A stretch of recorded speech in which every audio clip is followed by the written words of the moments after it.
Good afternoon, students. So in the last video, we have seen what exactly do you mean by applet,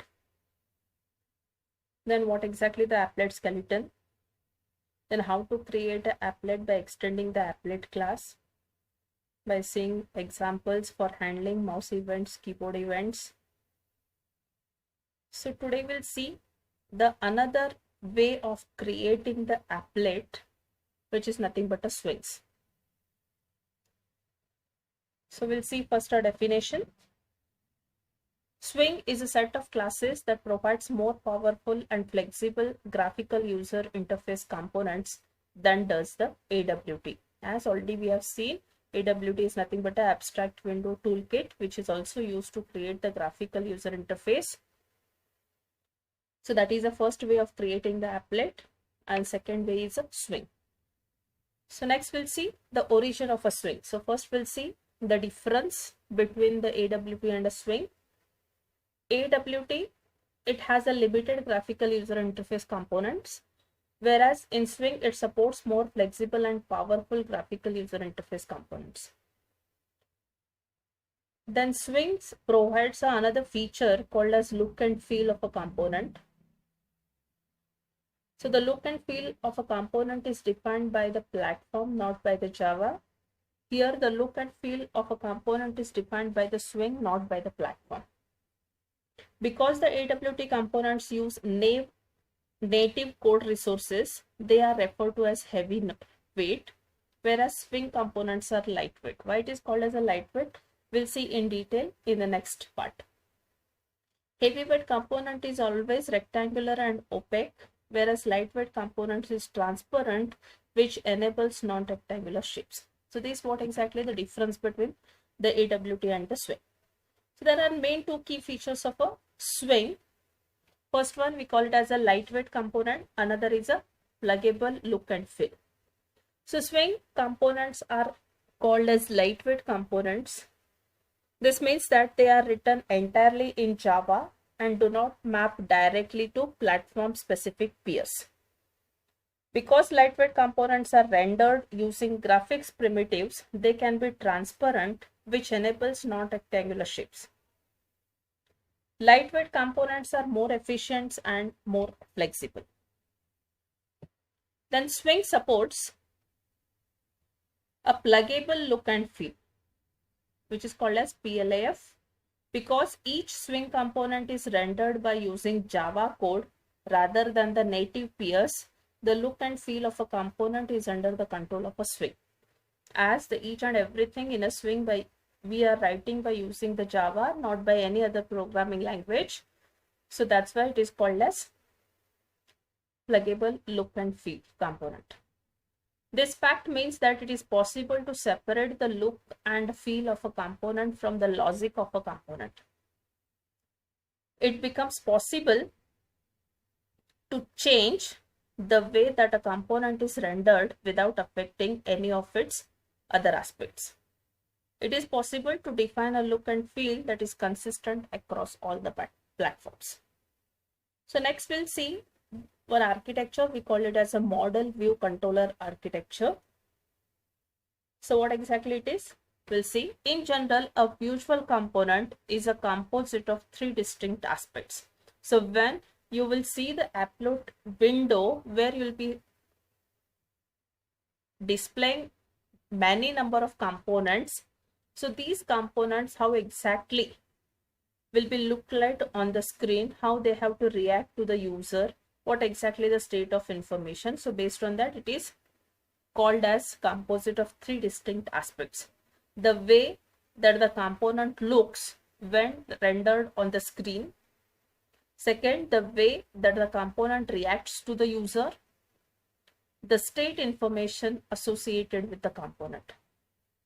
The MVC architecture is successful because each piece of the design corresponds to an aspect of a component. In MVC terminology, the M stands for model, corresponds to the state information associated with the component. V stands for view, which determines how the component is displayed on the screen, including any aspects of the view that are affected by the current state of the model. Third one is a controller determines how the component reacts to the user. So although the MVC architecture and the principles behind it are conceptually sound, the high level of separation between the view and the controller is not beneficial for the Swing components. That's why Swing uses a modified version of a MVC which combines the view and the controller into a single logical entity called as UI delegate. For this reason, Swing approach is also either called model delegate architecture or the separable model architecture. To support the model delegate architecture, most Swing components contains two objects. The first one represents the model and the second represents the UI delegate. Models are defined by the interfaces. For example, the model for a button is defined by the button model interface. UI delegates are the classes that inherit component UI. For example, the UI delegate for a button is a button UI. Normally, your program will not interact directly with the UI delegate. Then there are two key items the Swing GUI consists of. One we call it as a component, another is called as a containers. So what exactly these component and containers are, we'll see.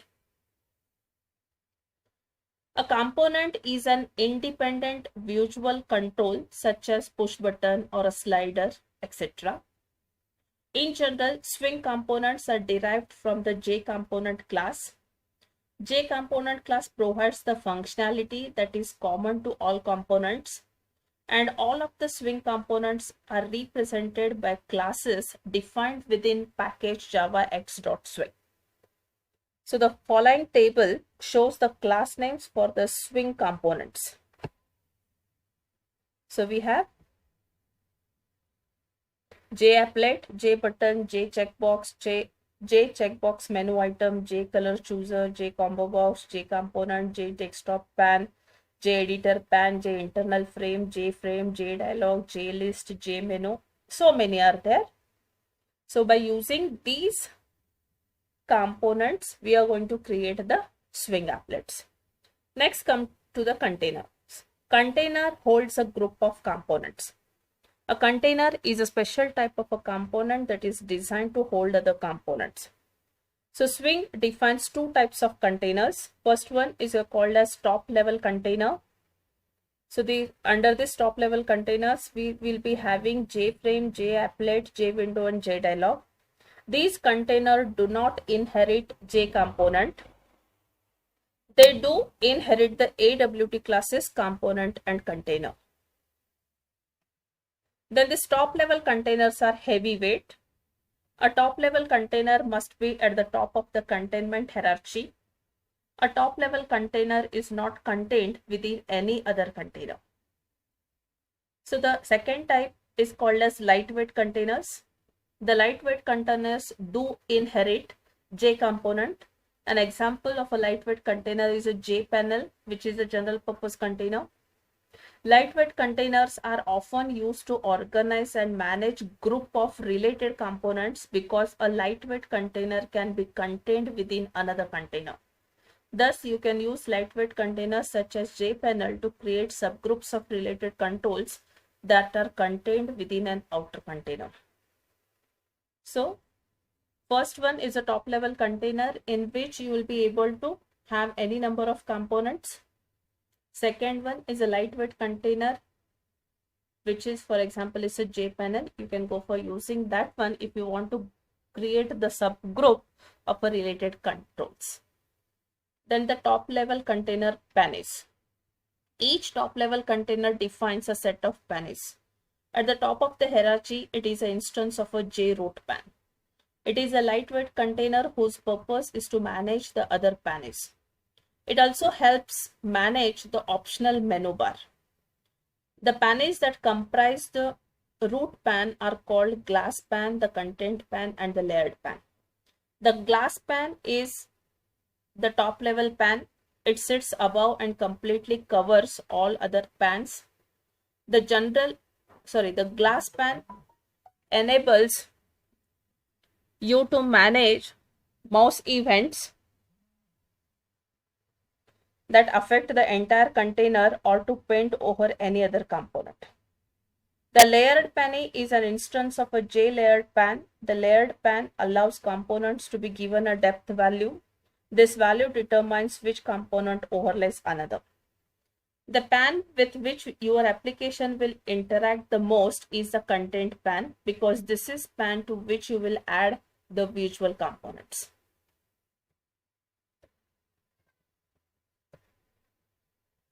So next one we have is the Swing packages. As Swing is a very large subsequent and makes use of many packages. So these are the packages used by Swing, which are defined by the Java Standard Edition 6. It's a javax.swing, javax.swing.event, javax.swing.border, .file chooser, .plaf.basic, plaf.synth, .text.html, .tree, .undo, color chooser, plaf.multi, .text.rtf, etc. So this is what regarding the Swing package. So in the next video, we'll see a simple Java application, how to create it and how to make use of that one in the program.